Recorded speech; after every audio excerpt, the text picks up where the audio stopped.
Yeah. Baked and blessed. With more and more states decriminalizing cannabis, how are legislative efforts locally and nationally evolving to reflect changing attitudes towards cannabis? And then additionally, how do you feel about multi-state operators and the potential impact they may have on the Washington cannabis industry?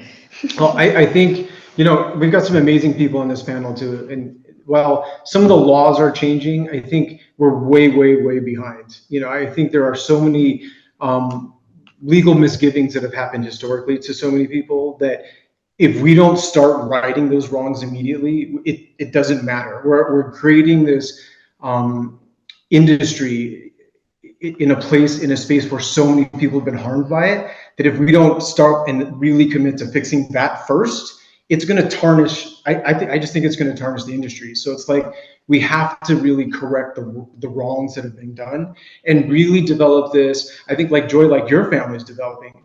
That's a family-owned business. That's beautiful. That's the way great companies are developed. That's the way we need to create this. So we have to be very careful. I think a lot of the legislation is creating space not only to decriminalize, and that's creating more business opportunity, I think is what they're looking at. And there's really a scary opportunity for big business jump in and make this a completely different game. And I think we're forgetting about that. Some of the schedule changes for making it the equivalent to heroin, and now taking it down to a Schedule 3 is not near far enough. But what it does do is it opens up opportunities to go back and correct those legal wrongs. That until you correct those, I think you're still on a kind of unstable platform. So we have to go back and kind of fix the wrongs of the industry first as we grow the industry up forward. So what can we do as entrepreneurs to take back or create our hold on the community and culture of cannabis, right? Because we're all speaking about how it means so much to us. What can we do to take that back from what exists right now? It's exactly these kinds of things, sort of innovative capital markets, but that also needs to go hand in hand just in general with infrastructure. I talked about building this thing that we've not seen before, and these are exactly the kinds of things that I'm talking about. So that's on that market side, or that the capital market side. That also speaks to all aspects of business, like logistics, contract development, all of those kinds of things. We need better support for all of that. And frankly, it's hard sometimes to remember, because those of us that have been in it for the last decade, it feels like 100 years, not only 10 years. But our regulatory system still is brand new, and it has lots and lots of problems. Things like we talked about canopy, we talked about two-lane sales is what I like to call it, 502 and 503. And just when you have an unregulated market functioning healthfully alongside the regulated market, what we see then is that enforcement mirrors all of the systemic racism that we have seen all along, where, again, wealthy white owners are not being enforced upon, and the infractions that are being set out are inequitable as well. And so we also have to attend to that infrastructure. And I think we can chew gum and walk at the same time. Like you said, Paula, I think there are lots of people who would be behind this. But how can we kind of spread that amongst the industry more so than just those applicants? Key to that was also like, okay, we had that as like the farm and understanding like the food piece. And then Paula and her team and FMS Global Strategies knew how to navigate government, knew how to navigate grants, knew how like the connections, right? And so like we could be able to jump skip all of what you have to do to building relationships, right? To be able to form this partnership and be able to like have a immediate impact, especially around the pandemic, which was really obviously important because we saw a lot of people that were struggling who looked like us, who didn't have the access to food banks. And so we just took our knowledge of food, understanding our distribution, logistics, warehouse, relationships that we had in the community, and then partnered with the FMS Global, who had government relations, who knew how to navigate grants, who knew how to, had the legislators and had that piece as well. And then that just worked for us. And I think I would love to see more of that in our community. But there's only, one Black lobbyist in the state who is probably thinking about that type of piece, and how to impact community. So, people can also figure out like the Bakers Collective, right? Like you should be getting money to be able to put on this event from the state through a social equity program, because this creates a front porch for people to access more information.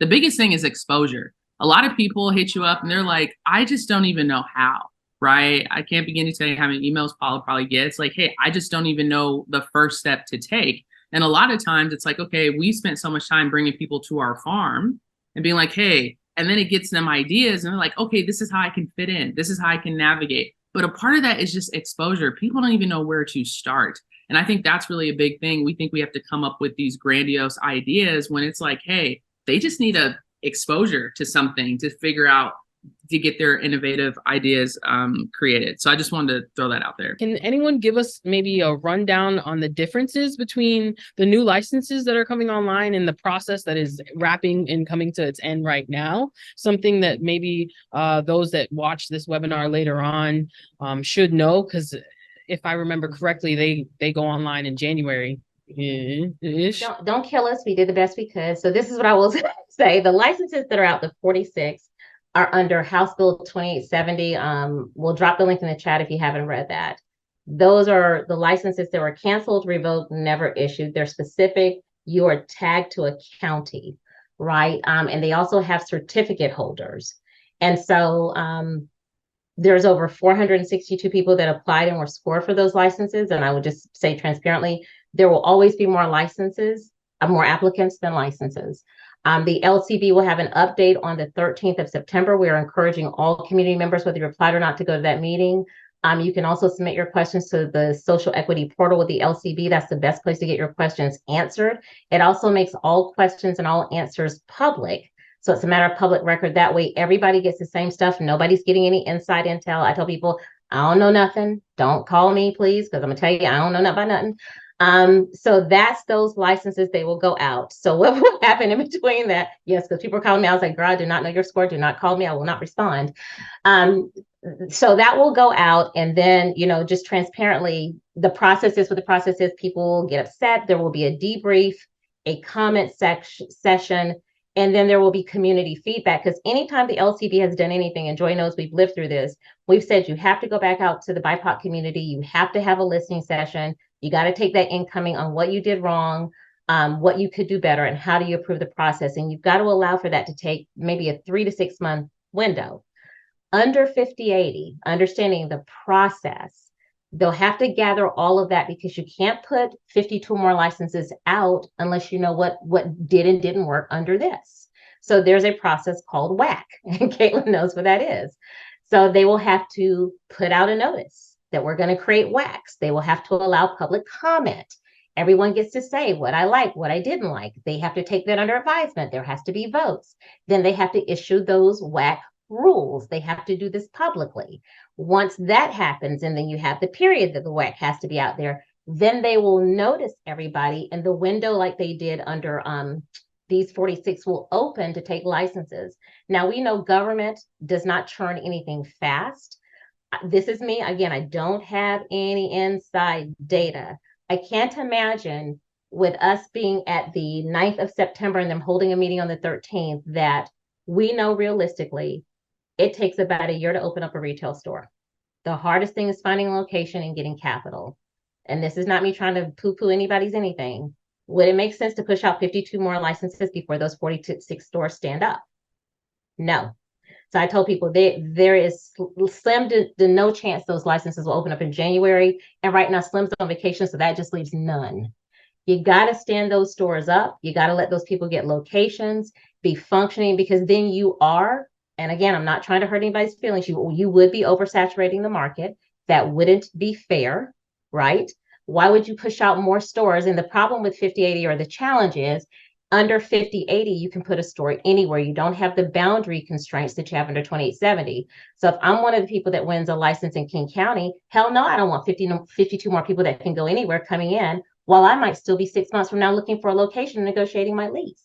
So these are the things that the LCB in these listening sessions, both from existing retailers, 46 people that just got licenses, and people coming online when they do listing sessions, they're going to have to listen to that and process.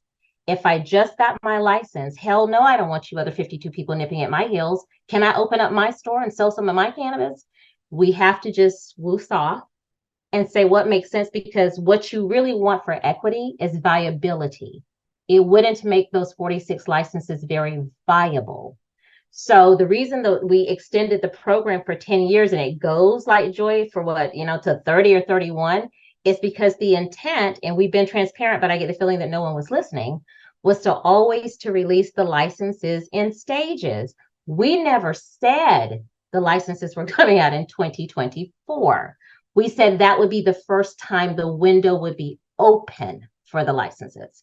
So what I'm saying here, because this is going to get out, that's when the window opens. That don't mean that's when the license is open. Let the 46 that are going out open and stand up and be viable before we flood the market with more, and let the LCB get the feedback as to what worked, what didn't work. We're still facing jurisdictional caps. Renton has got allotments they're not opening. Federal Way has allotments.